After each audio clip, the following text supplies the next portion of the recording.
नमस्कार दोस्तों, राधे राधे। हाथ में फूल लेकर अब हम गणेश भगवान का नाम लेंगे। आइए शुरू करते हैं।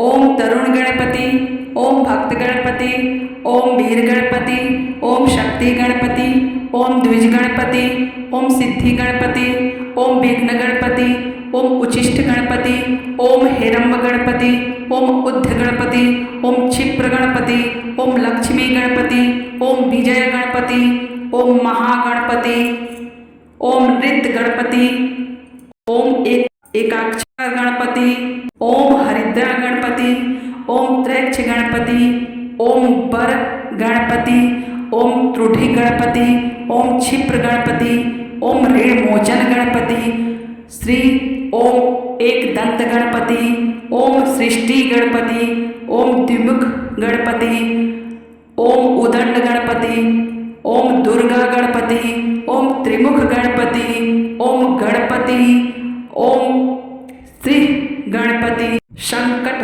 हरण गणपति। हाथ में जो फूल लिए हुए हैं उसको भगवान पर अर्पित कर दीजिए। भाद्रपद मास में कृष्ण पक्ष की चतुर्थी तिथि को भादुड़ी चौथ माता व गणेश भगवान का पूजन किया जाता है। इस दिन उपवास किया जाता है। चौथ माता की पूजा के समय महिलाएं 16 श्रृंगार करके चौथ माता का पूजन कर कथा सुनती हैं। रात्रि में चाँद उगने पर चाँद को अर्घ देकर सासू जी का मायना देकर पाँव छूकर आशीर्वाद और उनका आशीर्वाद लेती हैं। तो आइए कथा सुनते हैं।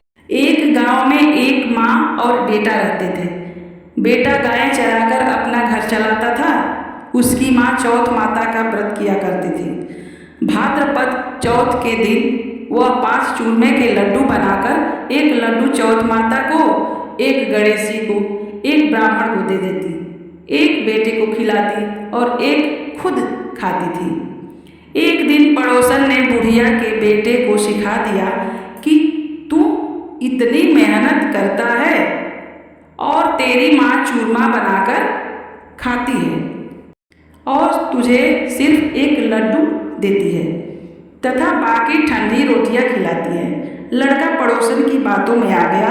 वह माँ से बोला, माँ ठंडी रोटी खाकर मेरे से गाय नहीं चराई जाती, तुम चौथ माता का व्रत छोड़ दो।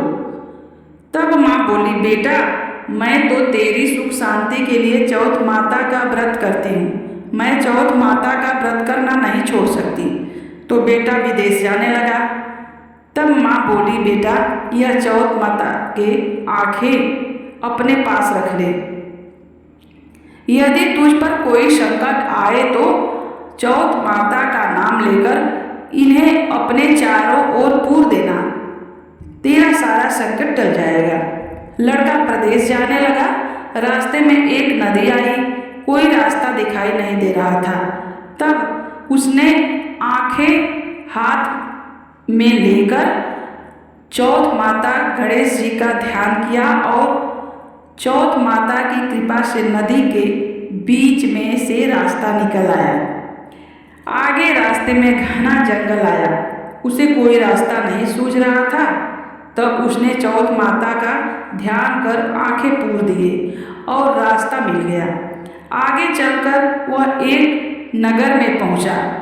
उस नगर के राजा के यहाँ एक बर्तनों का अहाव पकता जिसमें एक आदमी की बलि दी जाती थी। वह लड़का एक बुढ़िया के घर पर पहुंचा तो उसने देखा कि बुढ़िया रो रही है। उस लड़के ने पूछा, हे बुढ़िया माई, तुम क्यों रो रही हो?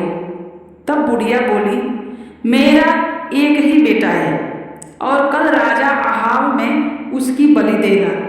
उस लड़के ने कहा, माई घबरा मत, कल तू अपने बेटे की जगह मुझे भेज देना, बस तू मुझे भर पेट भोजन करवा देना।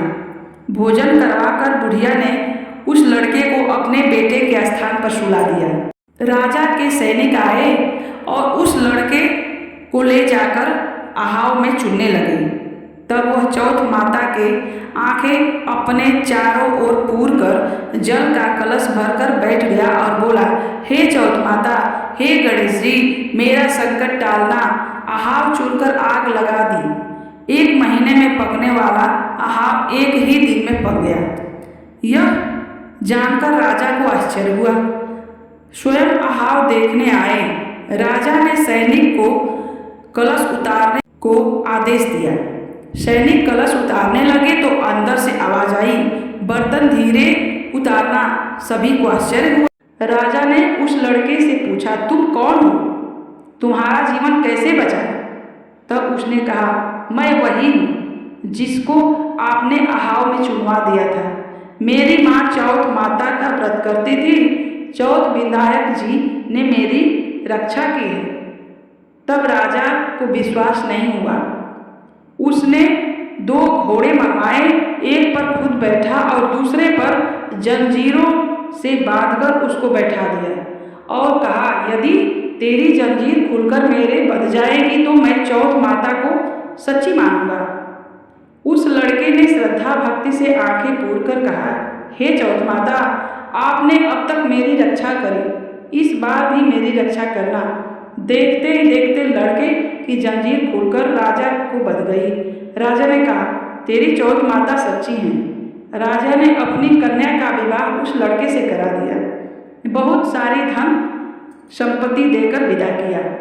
जब लड़का गांव के पास पहुंचा तो गांव के लोगों ने कहा, माई, तेरा बेटा बहू आ रहे हैं। बुढ़िया माई की खुशी का ठिकाना नहीं रहा। लड़का माँ के पैरों में गिर गया और बोला, माँ, ये सब तेरी चौथ माता विनायक जी की कृपा से हुआ है। यह उन्हीं के व्रत का फल है। इसके बाद उसने सारी नगरी में कहलवा दिया कि सब चौथ विनायक जी का व्रत करेंगे। हो सके तो 12 महीने की ही नहीं तो 4 चौथ व्रत को सबको अवश्य करना चाहिए। हे चौथ माता, जिस प्रकार उस लड़के की रक्षा की वैसे ही सबकी रक्षा करना। जय गणेश जी की जय, गणेश भगवान की जय।